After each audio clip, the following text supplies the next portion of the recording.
Hey everybody, welcome back to more Super Mario Bros. 3 on the NES. In this episode we're going to be playing through World 3, the Water World. Water pretty much controls exactly how it did in Super Mario Bros. 1. You gradually sink to the bottom. Pressing A will make you stroke upwards. Mashing A will make you swim all the way up. You can't land on enemies while you're on the water, otherwise they'll hurt you. And so your only method of attacking underwater is through the fire flower. Not even the raccoon tail will work underwater. You can't whack enemies with your tail underwater. Unlike in Super Mario Bros. 1, though, you can actually jump out of the surface like I did right there and get secret stuff. Those bloopers are infamous for being one of the most annoying Mario enemies underwater, and here they're no different. In this game, however, they gain the ability to spawn in blooper babies, which they'll tail around the mother blooper, and then after a while, they'll just make a ring around the blooper and then start attacking you. But they're really never on screen long enough to actually do any damage to you, so as long as you're quick about it, it shouldn't be too bad. And here's a half water level. So these are new to Super Mario Bros. 3. We already saw an Oasis type level back in World 2, but this world, I guess I'll talk about it now since we're here. That water won't instantly kill you if you land in it. However, if you do not attempt to swim up and get on land again, you will die because it is a bottomless pit below that water. So, yeah, it's kind of part...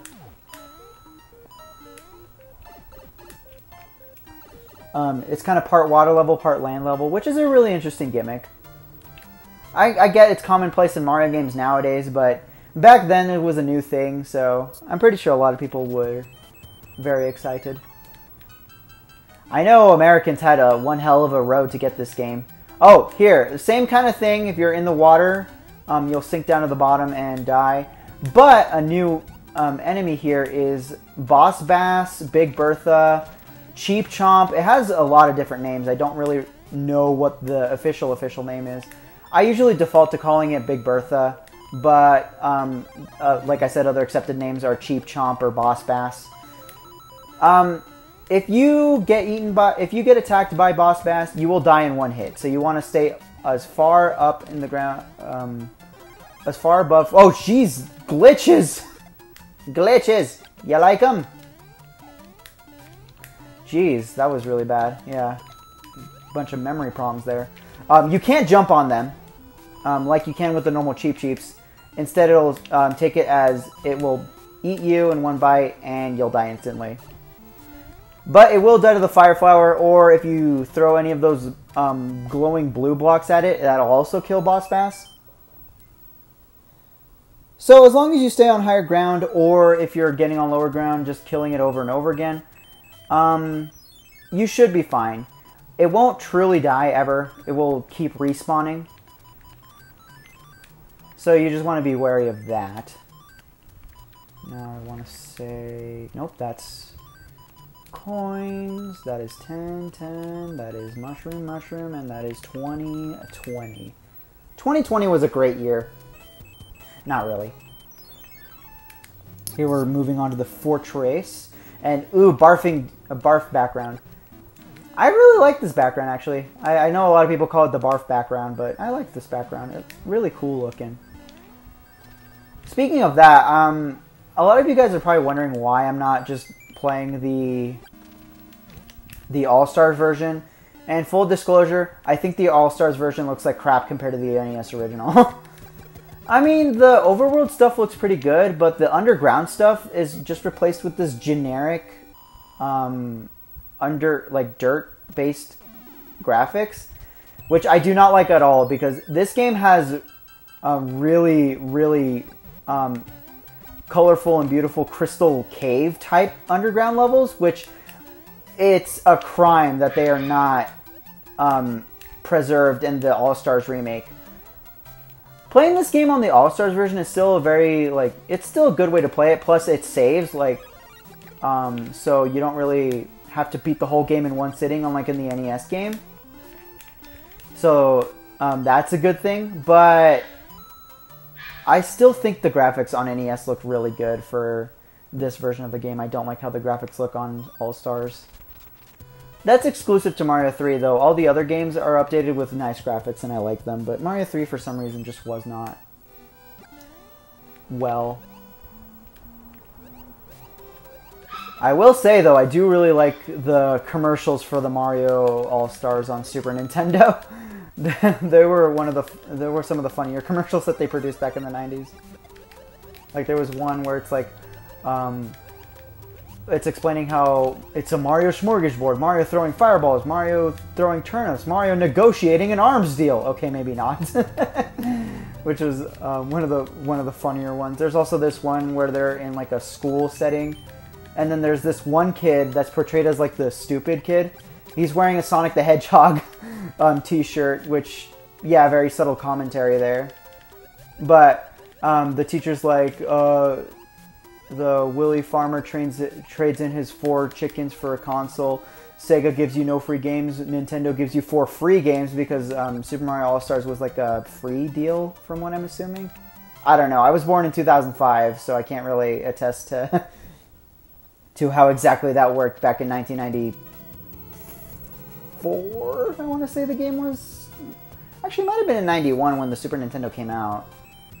I'm not sure. I'll put up a blurb on screen right now of what year it was, but yeah, I can't really tell you for certain whether it was a retail product or whether it was just something that you could earn through like a post mail.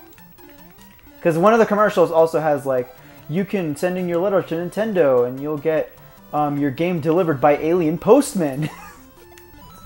Like the commercials for Super Mario All-Stars, they were just normal 2D Mario platformers, but they had some of the most bizarre commercials for no reason, and I love them for it. Pretty sure everybody knows this at this point, but I just want to say it just because. But this entire game is not actually an adventure. This is more of a screenplay. You can see that most of the... Oh, shoot. No! Ah, that sucked. I don't really want to risk dying, so I'm just going to use my star. Sometimes, depending on what spot on the map they're on, these blocks will have power-ups. But it doesn't look like I'm going to get anything out of them. Dang it. And a star for a star. Nothing too bad. But yeah, this game is actually, like you can see, stage things are not just floating up there. They're like held up by something. Shoot. Hit it the wrong way, I guess. So yeah, this entire game is just a theater play. Which, I mean, kind of lessens the impact of this being a huge adventure, but, you know, it's nice that it's a theater play. I would definitely watch this in a theater over any of Shakespeare's doings, so that must count for something. But that's probably because of bias.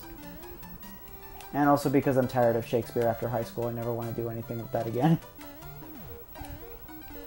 Unless it's Dragon Warrior on NES. Dang it! I keep hitting it the wrong way and it keeps going the opposite way of what I want it to.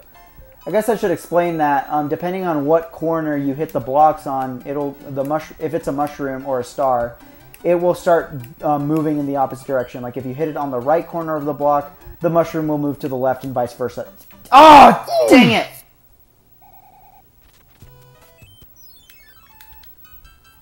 Shoot!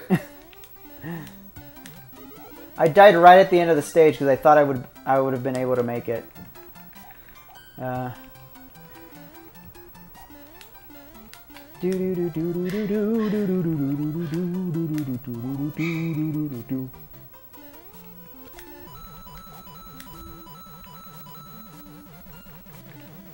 Alright. Like I showed earlier, I think this is the first world where they come into play. Those blue brick blocks are able to be grabbed by Mario, and you can chuck them along, and they'll slide along the ground, but unlike Koopa shells, if they hit a wall, they'll instantly break instead of ricocheting like how Koopas normally do. But unlike Koopas as well, they're less dangerous to grab because they won't hurt you after too long of holding them. Did I hit it wrong again? Jeez. However, if you do hold them for too long, they will disappear, so you can't hold on to them forever. Now you want to be careful with that platform there, because once it spins, it will throw you down, like, instantly. Alright, there you go. You're supposed to land on the Koopa, not jump into it. And we got one of each. We got a mushrooms, flower, and star.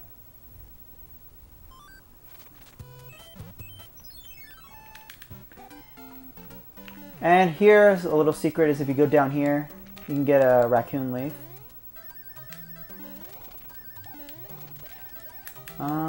I thought there was something hidden there, but I guess not. There's actually another infinite life trick you can do. It's not as easy. I guess I'll try to show it off. See if I can remember how to do it.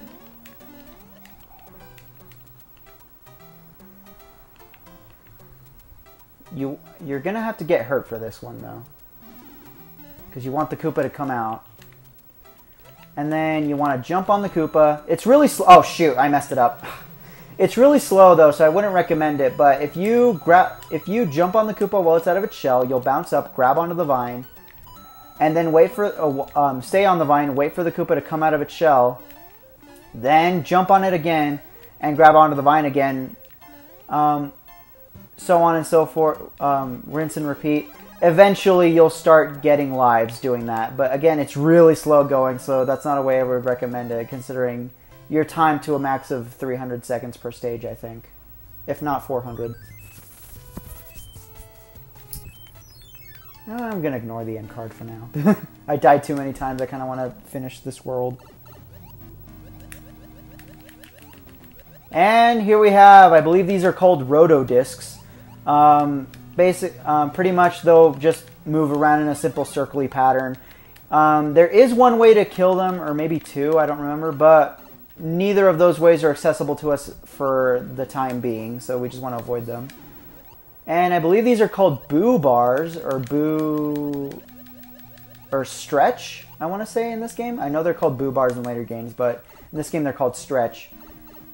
Their entire body is not dangerous, but if you get hit by like the little head coming out of the bar, then it will hurt you. Now eventually, later on, Boom Boom starts moving faster, so you want to kill him quicker. And later iterations of Boom Boom in the game will actually gain wings and fly and dive bomb you to attack you.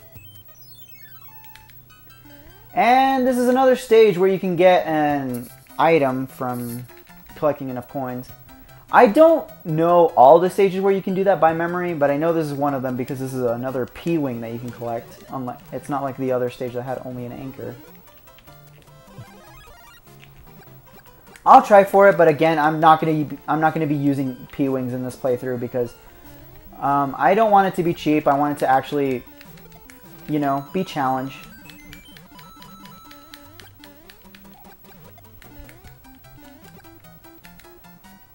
Alright, here we go. Now, unlike the earlier level in this world, this one... Oh shoot, I should actually grab onto the vine. There you go. This one actually goes way deeper than the other one. The other one only went like 3 blocks high. This one goes about 8. So, it's more imperative that you grab onto the vines and stuff in this level. And it's also a lot harder to collect these coins. There you go. You can stay under at the water and you won't die as long as you avoid the fish.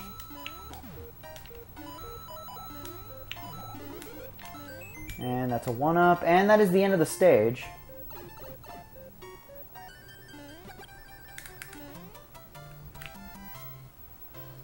And a star. And yay, we get another P-Wing. Another Pwing. Hello, you found my shop of strange and wonderful things. Pew! Wing. Now, we're about to reach 15 minutes, but since we only have 2 levels to go, I think I'm going to just play them through in this. Now, there's actually a cool secret in this level in particular that you can get. So we're going to move on and try and see when we can get it.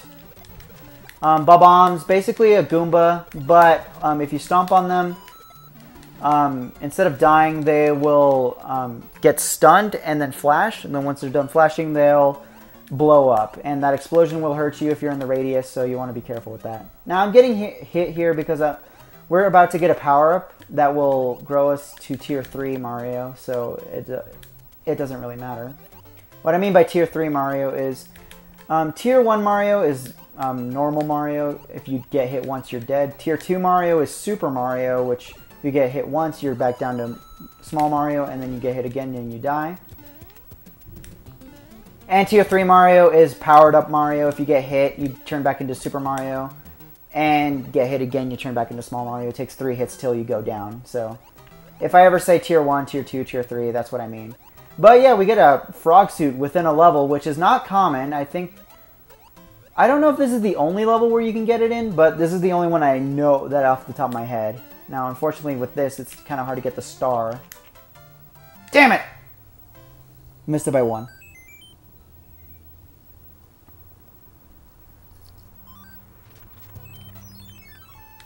But yeah, you can see there that it's not really that great on land because it like hops around instead of running around like you would normally. But you saw there, you can actually swim in all 4 directions and pretty fast too. So it's really nice for underwater sections.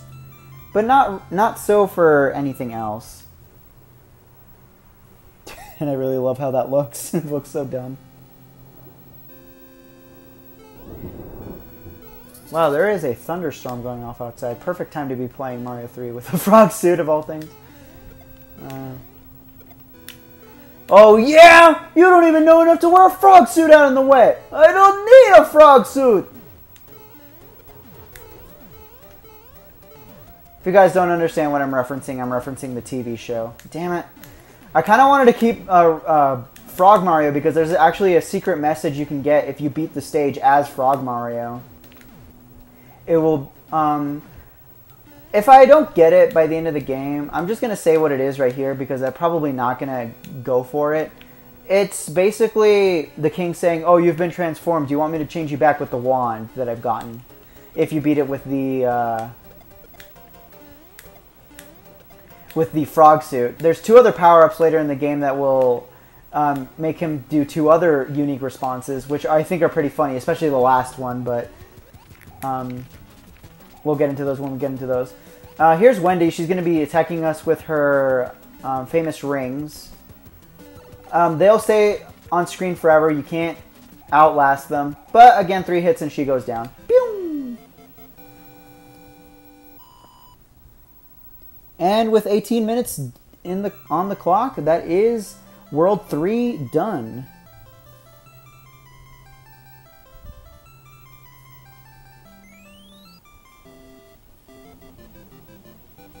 Oh, thank heavens, I'm back to my old self again, and it's Luigi! Not really, it's not really Luigi, but it's literally like Mario and Luigi's sprite face on a king, which is pretty funny. That power-up that we got there is a music box that will pretty much put any Hammer Brother to sleep. I'm going to go ahead and use it because it's just a wasted slot. Alright, next time we're going to go on to my favorite world in the game, and a lot of people's favorite, Big Island. See you guys next time.